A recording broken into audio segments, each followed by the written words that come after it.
You know, watching this anime makes me really think about the ecosystem. Even just inside of a cave, heck, even within the ground beneath our feet, there is an ecosystem that is operating beneath us.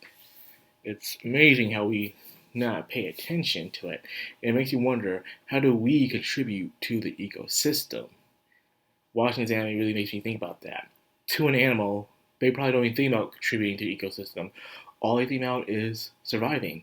They wake up in the morning, they hunt, they eat, they sleep, they hunt, eat, and sleep, and sometimes play. Or they also breed. That's all they do. They don't have. They probably have hobbies. Probably. They probably have friends now and then.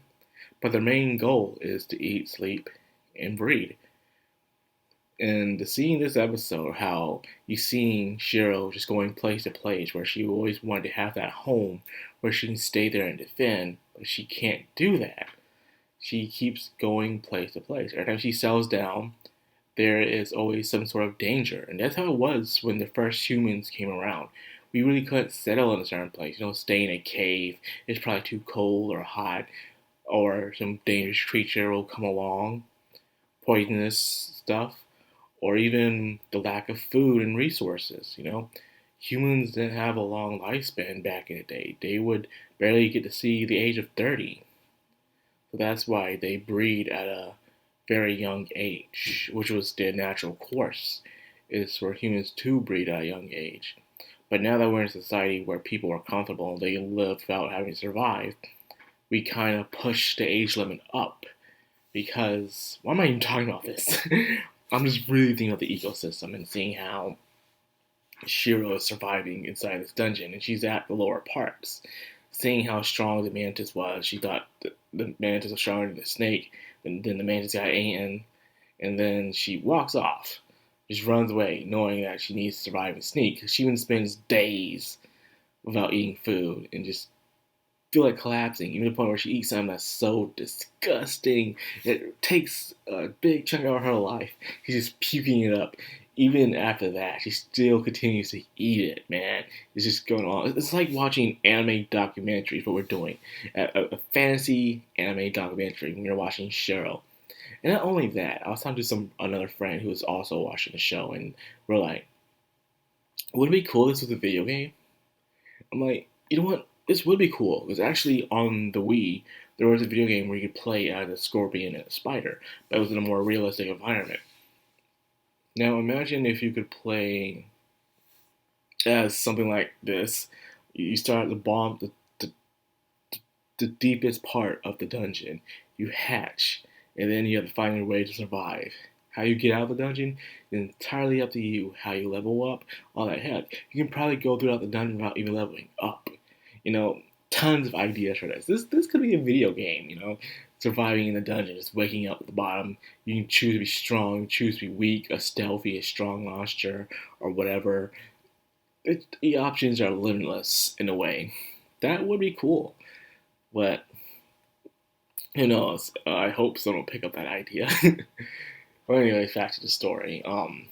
She's eating, trying to survive, and then to the point where she fights the most weirdest designed monkey. I swear, sometimes the CGI doesn't work all the way.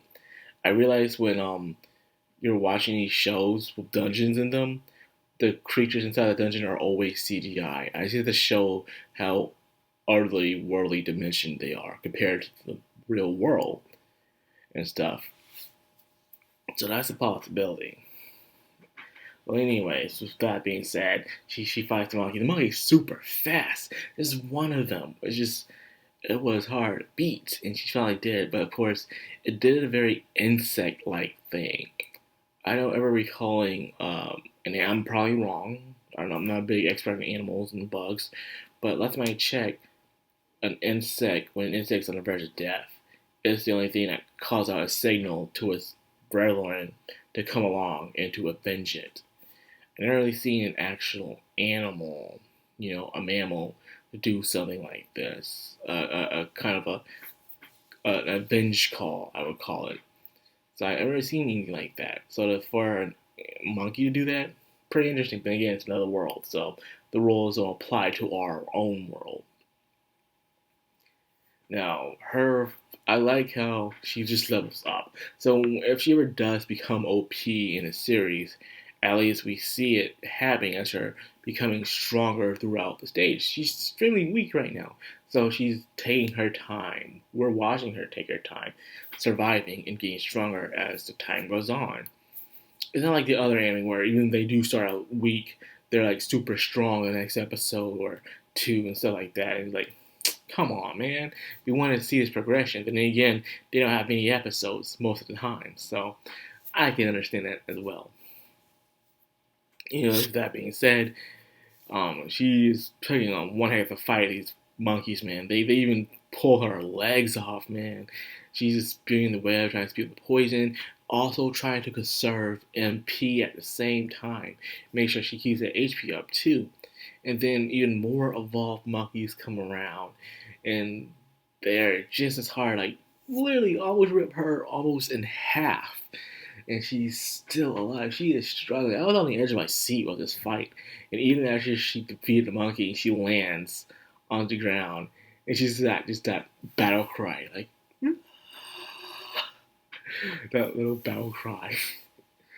And she's thinking about all the things she's went through, trying to find a home, trying to just find her next meal, and how hard it is. It's not easy. As we know, we see spiders all the time where they'll be in this corner or something, and like, why does spider in that corner? It's not going to catch any food in that corner and stuff like that. I don't know how many days a spider can last without eating food, but I do know that sometimes they'll be in a corner where there's nothing in there, Like, I guess why I don't see any spiders in my house because we don't have any bugs around here for a spider to prey upon. So I guess it's like that. Depends on the environment, I guess. Well, with that being said, she survives, and then she finally exits out that part of the dungeon. So, good. Well, technically it's a labyrinth, and one of the most dangerous labyrinths in the entire of that world, actually. Good to know. So when she does come out of this place, she will be OP. She's coming out of the strongest dungeon. But her next stage, as she thought that she would go to an easier place. Nah. She everything's hot lava. So it's gonna be even harder for her. I bet she's gonna have to stay more on ceilings and walls now and really rely on her webs and instincts in order to survive a lava part of the dungeon. That's crazy, man.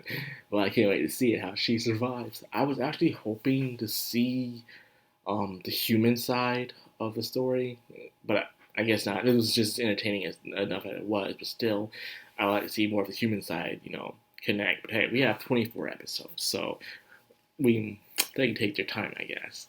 So anyways, like I got for this review, man. I hope you guys enjoyed it. If you did, like, comment, subscribe, and of course, hit that bell icon. This has been Madcrownxox. I'm Anime. Signing out.